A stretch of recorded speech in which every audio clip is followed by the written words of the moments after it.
Good morning વિદ્યાર્થી મિત્રો।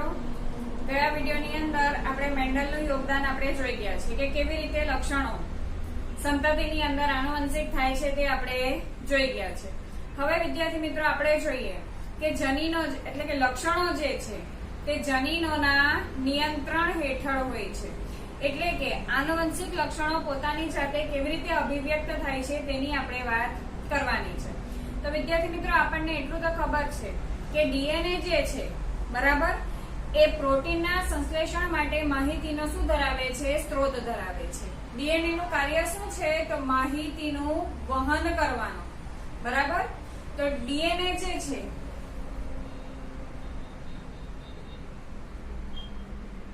એ protein સંશ્લેષણ માટે, કારણ કે ડીએનએ જે માહિતી લાવશે એ માહિતીને આધારે કોનું નિર્માણ થશે? પ્રોટીનનું નિર્માણ થશે। તો ડીએનએ જે છે તે પ્રોટીન સંશ્લેષણ માટે માહિતીનો શું છે? સ્ત્રોત છે। હવે ડીએનએ પર શું આવેલા છે? જનીન। જનીન જે છે તે માહિતીને અભિવ્યક્ત કરતી સાંકેતિક શું છે? ભાષા છે।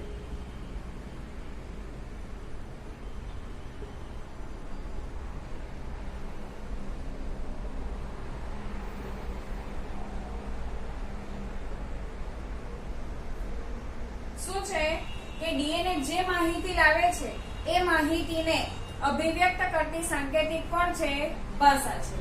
હવે આપણે આગળ શીખી ગયા છે વિદ્યાર્થી મિત્રો કે મોટા ભાગના બધા જ ઉત્સેચકો જે છે શેના બનેલા છે? પ્રોટીનના। એટલે કે અહીંયા પ્રોટીન શાના તરીકે વર્તે છે? તો ઉત્સેચક તરીકે વર્તે છે।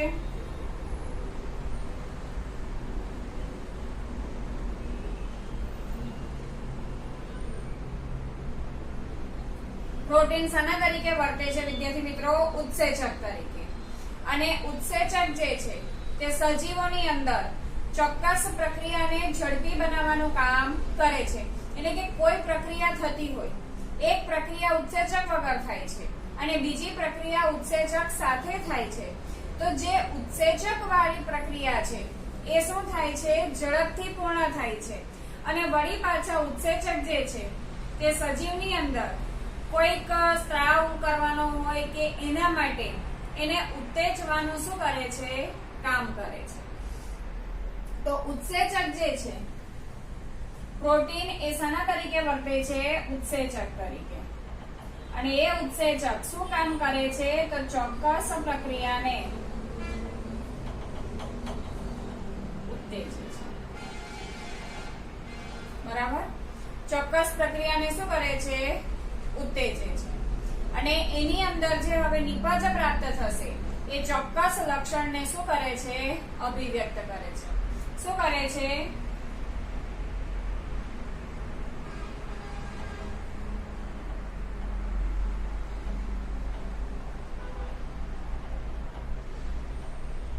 તો અહીંયા વિદ્યાર્થી મિત્રો આપણે જોઈ શકીએ છીએ કે ડીએનએ જે છે તે માહિતીનો શું છે? સ્ત્રોત છે। કોની માહિતીનો? તો પ્રોટીન સંશ્લેષણનો। હવે પ્રોટીનનું સંશ્લેષણ કોને આધારે થશે? તો ડીએનએ ને આધારે થશે। ડીએનએ ની અંદર જે જનીન છે એ શું ધરાવે છે? તો માહિતીને અભિવ્યક્ત કરતી સાંકેતિક ભાષા ધરાવે છે। અને એ ભાષાને આધારે કોનું નિર્માણ થશે? પ્રોટીનનું નિર્માણ થશે। અને આ પ્રોટીન જ જે છે એ લક્ષણ માટે શું છે? જવાબદાર છે। તો કોના આધારે લક્ષણની અભિવ્યક્તિ થઈ? તો કોના આધારે? તો જનીનના આધારે। જો જનીન સાંકેતિક ભાષા ના લાવે, ડીએનએ ભાષા ના લાવે, તો જનીનને આધારે પ્રોટીનનું સંશ્લેષણ થશે નહીં। જનીન જેવી સાંકેતિક ભાષા લાવશે એના આધારે જ કોનું નિર્માણ થાય છે? પ્રોટીનનું નિર્માણ થાય છે। આમ બધો જ આધાર કોના પર રાખે છે? જનીન પર આધાર રાખે છે। જેવું જનીન બનશે, જેવું જનીન માહિતી લાવશે એવું કોનું નિર્માણ થશે? પ્રોટીનનું નિર્માણ થશે, જે લક્ષણ માટે શું છે? જવાબદાર છે। આમ જનીન જે છે તે લક્ષણોના કોના હેઠળ છે? નિયંત્રણ હેઠળ છે। એટલે જનીનને આધારે જ કોનું નિર્માણ થશે? તો લક્ષણોનું નિર્માણ થશે। તમને એક ઉદાહરણ આપેલું છે કે બગીચાના વટાણા છોડમાં કયું લક્ષણ જોવા મળે છે? ઊંચાઈનું।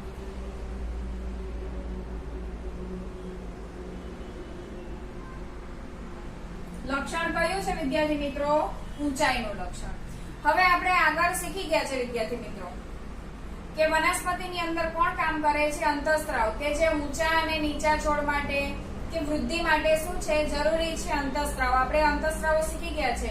એબ્સિસિક એસિડ, સાઇટોકાઇનિન, ઇથિલિન, ઓક્સિન.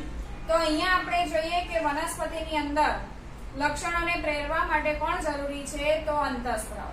બરાબર. તો ઊંચાઈના લક્ષણ માટે કોણ જવાબદાર છે? અંતઃસ્ત્રાવ જવાબદાર છે. હવે અંતઃસ્ત્રાવ જો ચોક્કસ પ્રમાણમાં સ્ત્રાવે તો વ્યવસ્થિત રીતે ઊંચાઈ થશે, ને જો અંતઃસ્ત્રાવનું પ્રમાણ ઓછું હશે તો ઊંચાઈનું પ્રમાણ પણ કેવું થશે વિદ્યાર્થી મિત્રો? છોડ નીચો બનશે. હવે અંતઃસ્ત્રાવ કોના પર આધાર રાખે છે? ઉત્સેચક પર. જો ચોક્કસ પ્રમાણમાં ઉત્સેચક કામ કરશે તો અંતઃસ્ત્રાવ યોગ્ય પ્રમાણમાં સ્ત્રવશે, ને જો ઉત્સેચક પ્રમાણમાં કામ ઓછું કરે, બરાબર, યોગ્ય રીતે કાર્ય ના કરે તો અંતઃસ્ત્રાવ પૂરતા પ્રમાણમાં પ્રાપ્ત થશે નહીં, ને અંતઃસ્ત્રાવ પૂરતા પ્રમાણમાં પ્રાપ્ત ન થાય એટલે છોડ કેવો બનશે? નીચો. હવે ઉત્સેચક જે છે એટલે કે ઉત્સેચક તરીકે કોણ વર્તે છે? અહીંયા પ્રોટીન. જેવું પ્રોટીનનું નિર્માણ થશે તેવું યોગ્ય કાર્ય કરશે અને તેવો અંતઃસ્ત્રાવ થશે. હવે પ્રોટીનનું જે નિર્માણ થાય છે તે ચોક્કસ કેવા પ્રમાણ માટેનું લક્ષણ ધરાવતું હોવું જોઈએ? ઊંચાઈપણાનું. પ્રોટીનનું નિર્માણ કોના આધારે થશે? જનીનના આધારે. જો ઊંચાપણા માટેનું જનીન હશે તો ચોક્કસ વટાણાનો છોડ કેવો બનશે? ઊંચો બનશે. પણ જો જનીનની અંદર કોઈ પણ પરિવર્તન આવી જાય કે ભાઈ ઊંચાની જગ્યાએ થોડું નીચું આવી જાય જનીન કે એવા લક્ષણ આવી જાય માહિતી, તો અહીંયા પ્રોટીન શું થઈ જશે? બદલાઈ જશે. પ્રોટીન બદલાઈ જાય એટલે ઉત્સેચકનું કાર્ય બદલાઈ જશે. ઉત્સેચક બદલાય એટલે અંતઃસ્ત્રાવનો સ્ત્રવવાનો કે જે એની માત્રા છે એ માત્રામાં શું આવી જાય? પરિવર્તન આવી જાય. પરિણામે વટાણાના છોડની અંદર ઊંચાઈ કે નીચાઈની અંદર પણ શું આવે છે? પરિવર્તન આવે છે. ખ્યાલ આવે છે વિદ્યાર્થી મિત્રો? જો જનીનની અંદર પરિવર્તન આવશે તો પ્રોટીન બદલાશે એટલે ઉત્સેચકની કાર્યક્ષમતા શું થાય? ઘટે. તો અંતઃસ્ત્રાવનું પ્રમાણ પણ ઘટે. અંતઃસ્ત્રાવ ઘટે તો છોડ ઊંચો બનવાની જગ્યાએ કેવો બની જશે? નીચો. આમ બધી માહિતી કોના પર આધાર રાખે છે? લક્ષણ જનીન પર. એટલા માટે એવું કહેવામાં આવે છે કે લક્ષણો જનીનના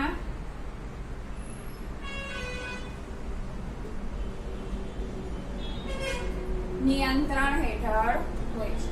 તો આ છે વિદ્યાર્થી મિત્રો લક્ષણો જનીનના નિયંત્રણ હેઠળ હોય છે. હવે આપણે આગળ જોઈએ કે કેવી રીતે કે લિંગી પ્રજનનની અંદર બંને પિતૃઓના ડીએનએ શું કરે છે? ભાગ લે છે કે બંનેનું સમાન શું છે? મહત્વ છે. એ આપણે જોઈએ.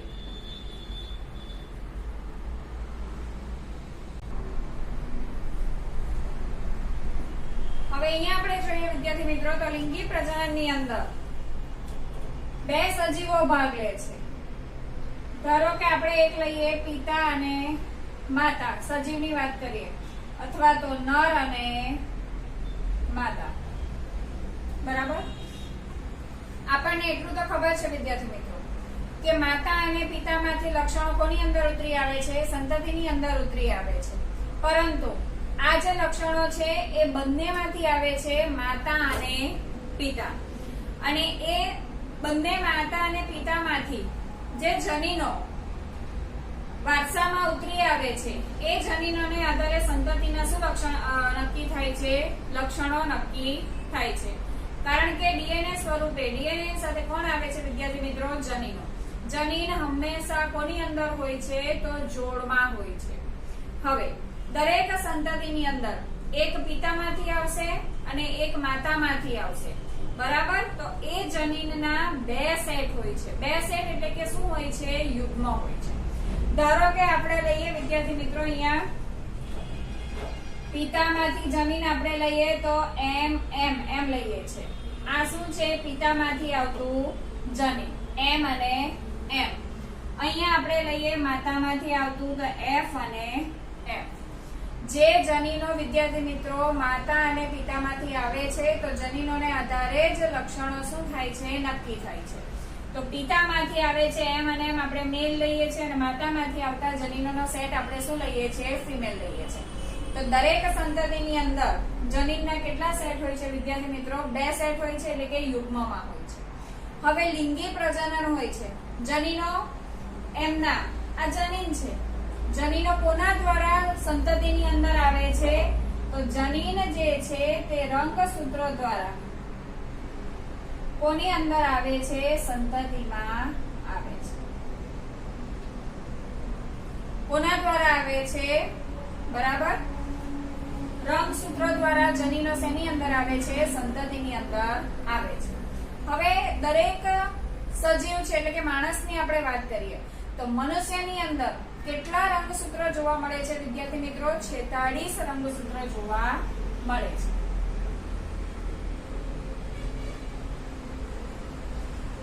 એટલે કે 23 જોડ જોવા મળે છે. કેટલી જોડ જોવા મળે છે? 23 જોડ અને 46 રંગસૂત્રો. તો ચાલો, પિતાની અંદર કેટલા રંગસૂત્ર છે વિદ્યાર્થી મિત્રો? 46 રંગસૂત્ર છે. એ જ રીતે માતાની અંદર પણ કેટલા રંગસૂત્ર છે? 46 રંગસૂત્ર છે. કોઈ પણ મનુષ્ય હોય એની અંદર રંગસૂત્રની સંખ્યા કેટલી આવશે વિદ્યાર્થી મિત્રો? 46 જ આવશે. હવે આપણે તો એવું કહીએ છીએ કે પિતા અને માતા બંનેમાંથી આવે છે. જો બંનેમાંથી 46 રંગસૂત્ર આવે તો રંગસૂત્રની સંખ્યા કેટલી થઈ જશે વિદ્યાર્થી મિત્રો? 92 થઈ જશે, જે ખોટું છે. બરાબર. હવે લિંગી પ્રજનન દરમિયાન કઈ ઘટના થાય છે? તો અર્ધીકરણની ઘટના થાય છે. જે આ બેકી રંગસૂત્ર છે એ બેકી રંગસૂત્ર શેમાં ફેરવાઈ જશે? એકી સંખ્યામાં. એટલે 46 માંથી કેટલા રંગસૂત્ર થઈ જવાના? 23. એ જ રીતે અહીંયા પણ 23 રંગસૂત્ર થઈ જશે. હવે પિતા અને માતાના જે અંડકોષ છે એનું શું થઈ જશે? તો ફલન થવાનું. ફલન થઈને શું બને છે? યુગ્મન જ બને છે, અથવા તો એને આપણે કહીએ છીએ ગર્ભ કહીએ છીએ. તો યુગ્મન જે છે એ નવી સંતતિનો પ્રથમ શું બને છે વિદ્યાર્થી મિત્રો? કોષ બને છે. એટલે કે પ્રથમ કોષ પછી એ કોષનું શું થશે વિદ્યાર્થી મિત્રો? વિભાજન થતું જશે અને સંતતિનું અંદર શું થતું રહેશે? ગર્ભમાં નિર્માણ થતું જશે. તો આ ફલન થવાનું. હવે રંગસૂત્રની સંખ્યા કેટલી થઈ જવાની? ફરી પાછી આમાંથી 23 અને આમાંથી 23 એટલે કેટલા રંગસૂત્ર થઈ જવાના? 46 રંગસૂત્ર થશે. એટલે આવનાર સંતતિની અંદર ફરી પાછા કેટલા રંગસૂત્ર થઈ જશે? 46 રંગસૂત્ર થશે. આમ રંગસૂત્રની સંખ્યા સંતતિની અંદર પુનઃ સામાન્ય થઈ જાય છે, એટલે કે બેકી સંખ્યા થઈ જાય છે. કારણ કે દરેક રંગસૂત્રની તે કેટલી પ્રતિકૃતિ મેળવશે? 2 પ્રતિકૃતિ. એક માતા પાસેથી અને એક પિતા પાસેથી. બરાબર. આમ દરેક સંતતિની અંદર રંગસૂત્રની સંખ્યા નિશ્ચિત જળવાઈ રહે છે અને જે જાતિના ડીએનએ ની સુનિશ્ચિતતાને શું કરે છે? સ્થાયિત્વ કરે છે. એટલે કે હવે ડીએનએ કોનામાંથી આવશે? માતા અને પિતામાંથી. તો આ રીતે વિદ્યાર્થી મિત્રો લક્ષણો શું થાય છે? આનુવંશિક થાય છે. ખ્યાલ આવે છે વિદ્યાર્થી મિત્રો? તો આ છે કે લિંગી પ્રજનનની અંદર કેવી રીતે લક્ષણો આનુવંશિક થાય છે, કેવી રીતે માતા અને પિતામાંથી એ શું મેળવે છે? ડીએનએ મેળવે છે, તેની આપણે વાત કરી છે.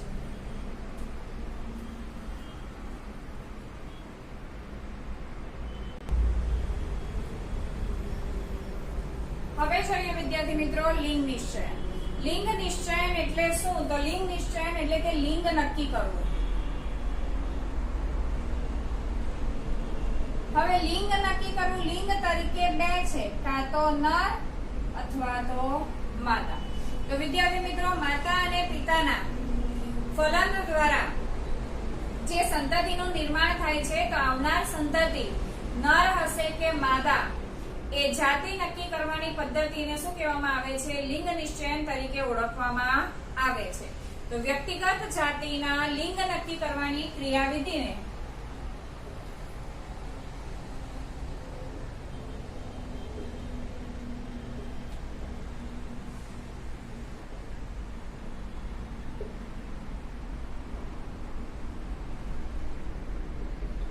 શાના તરીકે ઓળખવામાં આવે છે? તો લિંગ નિશ્ચયન તરીકે ઓળખવામાં આવે છે. લિંગ નક્કી કરવાનો, કાં તો નર કાં તો માદા. આપણે કહીએ છીએ વિદ્યાર્થી મિત્રો ગર્ભ પરીક્ષણ કહીએ છીએ, બરાબર? ગર્ભ પરીક્ષણ એટલે કે ગર્ભની અંદર ઉછેરતું બાળક છોકરો છે કે છોકરી એ નક્કી કરવાની પદ્ધતિને શેના તરીકે ઓળખવામાં આવે છે? લિંગ નિશ્ચયન અથવા તો એને કહેવામાં આવે છે ગર્ભ પરીક્ષણ. હવે પ્રાણીઓની અંદર લિંગ નિશ્ચયની પદ્ધતિ દરેક સજીવમાં કેવી છે વિદ્યાર્થી મિત્રો? જુદી જુદી છે. જુદી જુદી જાતિના લિંગ નિશ્ચયન માટે જુદા જુદા પ્રકારની પદ્ધતિનો ઉપયોગ કરવામાં આવે છે. આ વસ્તુ વિદ્યાર્થી મિત્રો તમને આ ચોપડીની અંદર નથી, પરંતુ જૂની ચોપડીની અંદર તમને આપેલું છે કે પ્રાણીઓની અંદર લિંગ નિશ્ચયની પદ્ધતિ શું છે. કેટલાક પ્રાણીઓ જે છે વિદ્યાર્થી મિત્રો, સરીસૃપ પ્રાણીઓની આપણે વાત કરીએ તો એ વાતાવરણના પરિબળ જેવા કે કોના પર આધાર રાખે છે? તાપમાન પર આધાર રાખે છે. કોની વાત કરીએ આપણે? સરીસૃપ પ્રાણીની. સરીસૃપ પ્રાણીમાં લિંગ નિશ્ચયન કોના પર આધાર રાખે છે? તાપમાન પર આધાર રાખે. તાપમાન પર વિદ્યાર્થી મિત્રો કેવી રીતે આધાર રાખશે? કે ઈંડાને, જે ઈંડા એટલે કે ઈંડા મૂકે છે તો એ ફલિત ઈંડાને કયું તાપમાન મળશે એને આધારે અંદરથી નર કે માદા જન્મશે એનો શું છે? વિકાસ. તાપમાન એટલે કે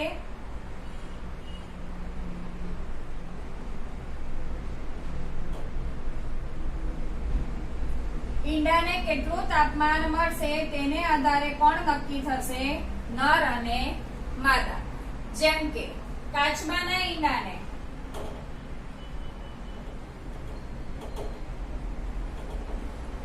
30 ડિગ્રી સેલ્સિયસ કરતા ઊંચું તાપમાન મળશે તો તે કોના તરીકે વિકાસ પામશે? માદા તરીકે. કાચબાના ઈંડાને 30 ડિગ્રી સેલ્સિયસ કરતા ઊંચું તાપમાન મળે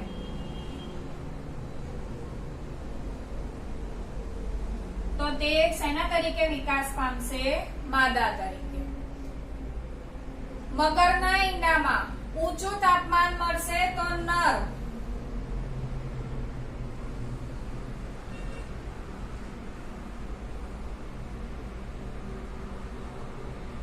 ઊંચું તાપમાન તો નર, નીચું તાપમાન તો માદા. મગરના ઈંડાને ઊંચું તાપમાન મળે તો નર અને નીચું તાપમાન મળે તો માદા. હવે મનુષ્યની અંદર વિદ્યાર્થી મિત્રો એવું નથી. મનુષ્યની અંદર લિંગ નિશ્ચયન કોના પર આધાર રાખે છે? તો માતા અને પિતા દ્વારા કયા પ્રકારના જનીનો આવે છે? રંગસૂત્ર અને તેના પર રહેલા જનીનો દ્વારા થાય છે. તો મનુષ્યની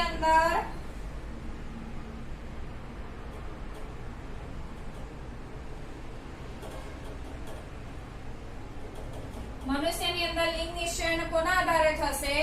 તો લિંગી રંગસૂત્ર